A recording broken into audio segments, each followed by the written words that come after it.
Good morning, y'all. Long time no see. Welcome to Kimmy's Real Adventures and stuff.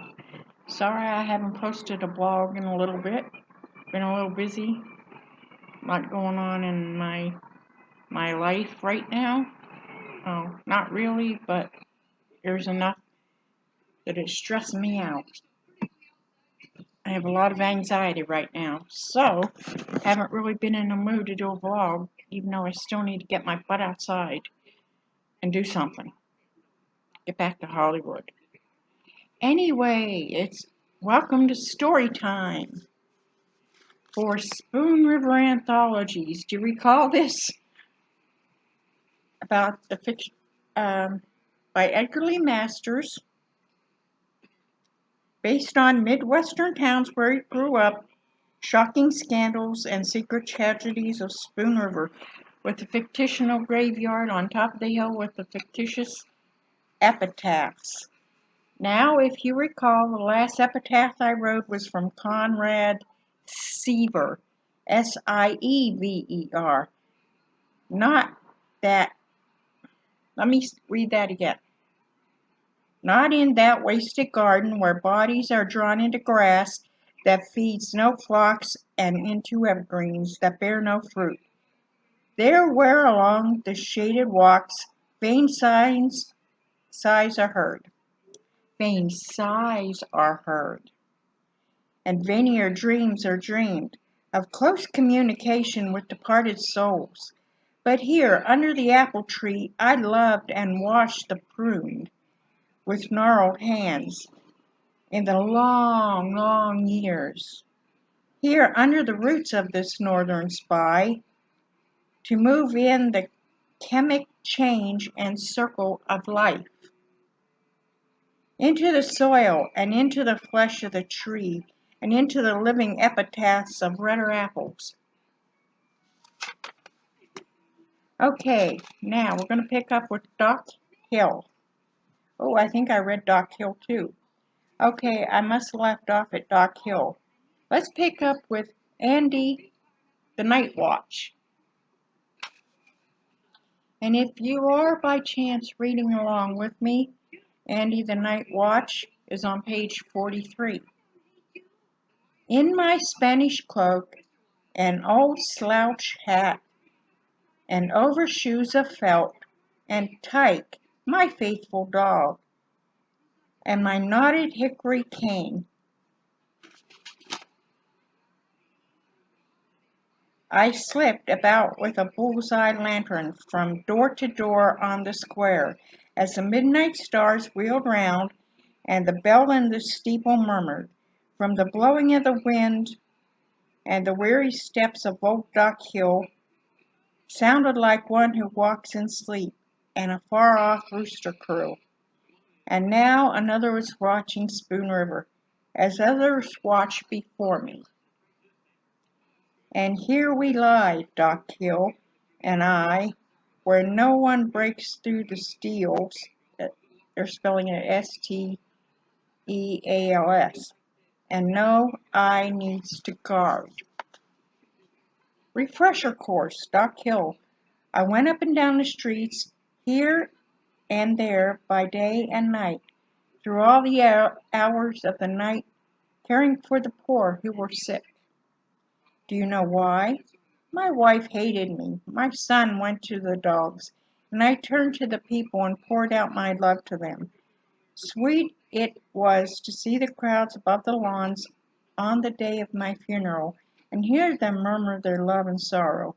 But, oh dear God, my soul trembleth, scarcely able to hold on to the railing of a new life, when I saw Em Stanton behind the oak tree and the grave, hiding herself and her grief. Sarah Brown, next epitaph. Maurice, weep not. I am not here under this pine tree. The balmy air of the spring whispers through the sweet grass. The stars sparkle and the whippoorwill calls. But thou grievest while my soul lies rapturous in the blessed nirvana of eternal light. Go to the good heart that is my husband, who broods upon what he calls our guilty love. Tell him that my love for you no less than my love for him wrought out my destiny, that through the flesh I won spirit, and through the spirit peace. There is no marriage in heaven, but there is love. And a little side note or PS at the bottom, it says no marriage in heaven, Matthew 22:3. That's because we will all become like one. Percy Bysshe Shelley. Now they're spelling this Byesshe. That's kind of strange, huh? My father, who owned the wagon shop and grew rich shoeing horses, sent me to the University of Montreal. I learned nothing and returned home, roaming the fields with Bert Kessler, hunting quail and snipe. At Thompson's Lake, the trigger of my gun caught in the side of the boat, and the great hole was shot through my heart. Over me a fond father erected this marble shaft, on which stands the figure of a woman, carved by an Italian artist. They say the ashes of my namesake were scattered near the pyramid of Cassius Cestus, somewhere near Rome. Cassius Cestus, that's Caiuscestus.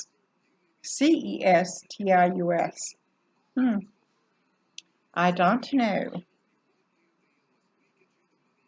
Flossie Cabanis.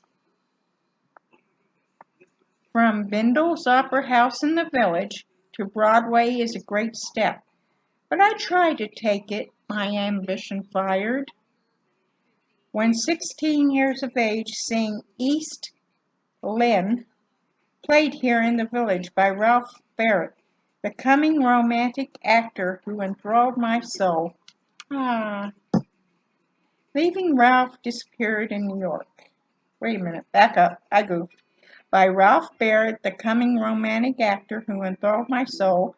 True, I trailed back home, a broken failure, when Ralph disappeared in New York, leaving me alone in the city, but life broke him also.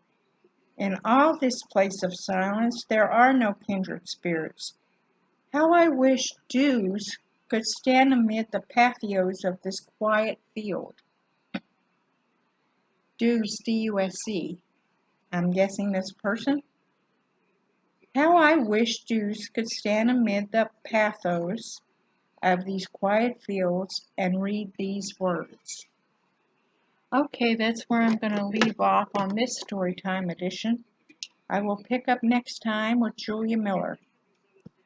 So I hope you have a wonderful day. Go out and conquer the world. Stay goofy.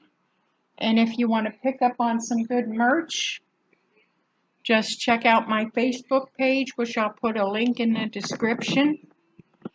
And I still have some great wristbands for $5, include shipping and handling. Just PM me privately in Facebook, and I'll take care of you and get it off to you. And I accept PayPal.